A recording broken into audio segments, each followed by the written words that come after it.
nous appartenons à cette race-là, noire, les nègres.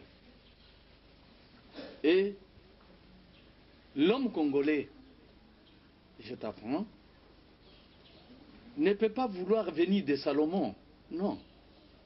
Salomon, c'est un Israël. Est-ce que tu comprends? C'est l'Israël. Salomon, l'enfant de David, c'est Israël. Il est roi, les rois riches, les rois intelligents, les rois sages, oui. Mais nous n'avons pas besoin que Salomon nous engendre pour devenir au moins ce peuple puissant-là. Non. Comme voudraient nous faire comprendre les autres, nous sommes les frères à Israël parce que nous sommes les enfants, les Falachas et les... Excuse. Nous venons de Nimrod. Nous n'avons pas besoin de venir de Salomon. Que cette aliénation soit enlevée. Et c'est la raison pour laquelle j'aimerais faire savoir ceci. Le Congo, c'est l'Égypte.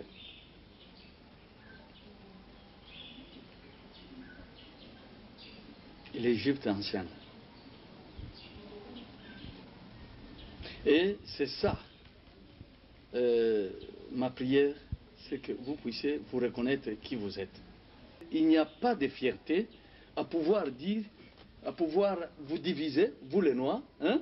Commencer à dire, moi c'est ici, moi c'est ci. Non. Et grave encore, qu'on t'incite d'aller assassiner, d'aller massacrer tes frères. Ok? Ça c'est grave.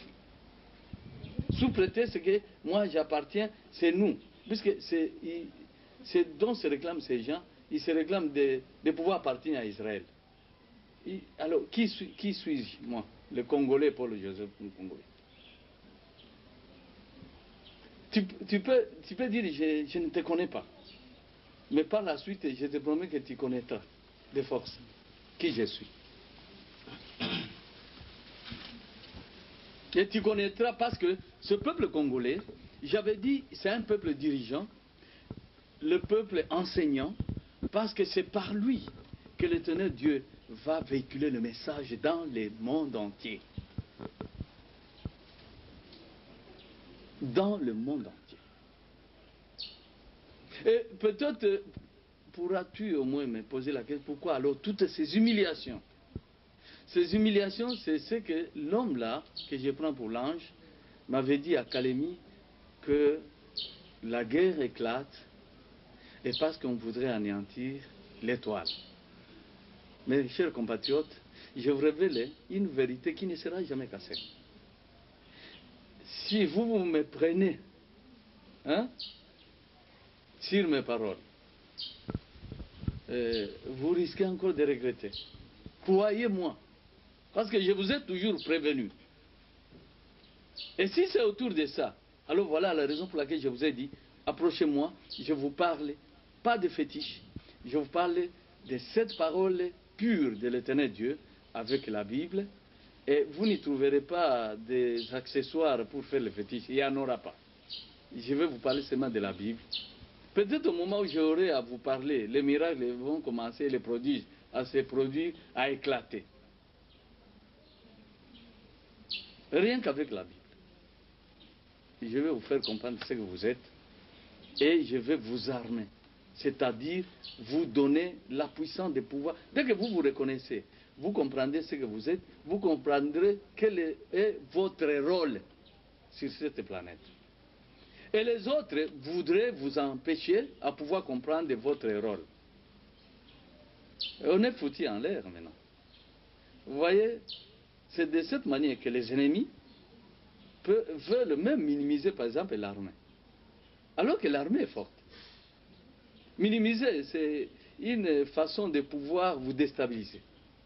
Que vous n'êtes pas capable. Ne pas être capable contre un criminel qui voudrait piétiner les lois. L'armée est forte. Notre armée est forte. Je parle de l'armée congolaise, pas de mélange. L'armée congolaise, à elle seule, elle est forte. Il suffit qu'elle se reconnaisse, qu'elle comprenne ce qu'elle est. Et ça suffit. Pas de fétiche. Si vous faites des fétiches, Dieu va dire, vous ressemblez à vos ennemis alors. Et là, je n'agirai pas moi l'Éternel Dieu. Ne leur ressemblez pas. Restez mes enfants. Je reviens un peu à Salomon. Salomon auquel on voudrait s'attacher. Parce que nos voisins qui nous maltraitent, qui veulent s'accaparer de nos terres, sous prétexte que c'est Dieu qui... c'est dans la volonté de Dieu.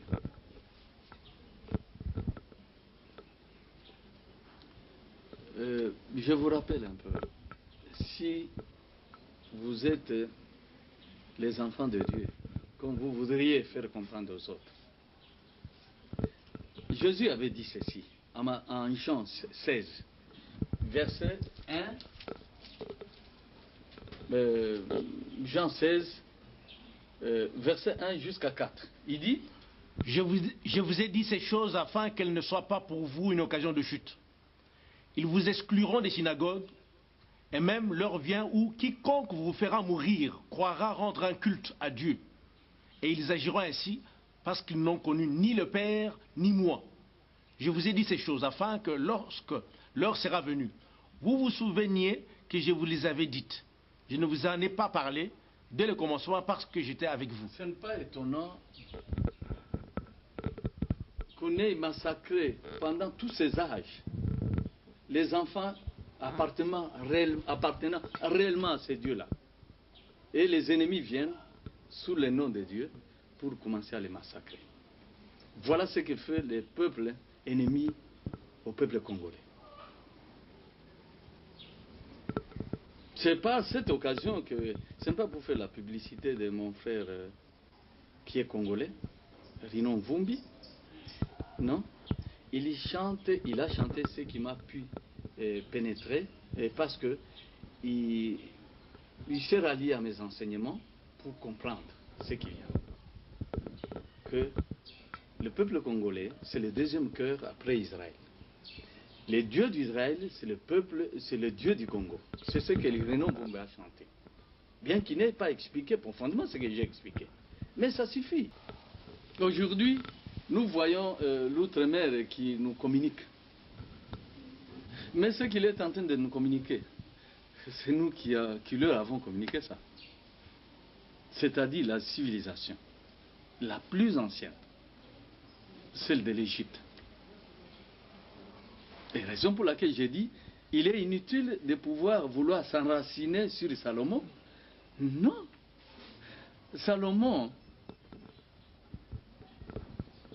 tu connais les races?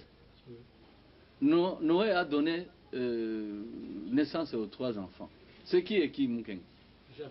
Japheth. Sem. Cham. Vous comprenez? Et nous venons de Cham. C'est Cham qui a engendré Couche, dont on se réclame. Tandis que Japheth, c'est l'homme blanc. Sem, c'est l'homme à la couleur rouge ou à la peau basanée. C'est de là où est issu Jésus. Mais nous, c'est Cham. Et or, le nom qui ressort, ce n'est pas le nom de Cham, c'est le nom de Couche. Pourquoi? Parce que Couche a engendré un homme puissant qui a fait trembler toute la terre. Tu me suis bien? Et c'est ça, Nimrod. Je vous rassure, moi, en tant que prophète, si vous me prenez au mot, le peuple, le tout petit peuple qui nous entoure et qui nous met très mal à l'aise, on va arrêter, je crois, toutes les tentatives de ce qu'ils veulent faire. Mais si je ne suis pas compris, c'est le pire qui va arriver. Puisque le complot, au fait, c'est à un niveau plus haut. Voilà. C'est vrai que je voudrais être bref, mais il y a beaucoup à dire à mon peuple pour qu'ils comprennent que il n'y a pas moyen de pouvoir se sortir de l'étreinte de l'ennemi sans pouvoir se réconcilier avec Dieu. C'est pratiquement impossible. Il faut qu'on me comprenne de haut en bas que pour pouvoir se restaurer, et c'est ce qui nous permettra à ce que nous puissions nous développer, il faut nécessairement qu'on se réconcilie avec Dieu. Et il ne faut pas que quelqu'un nous distrait.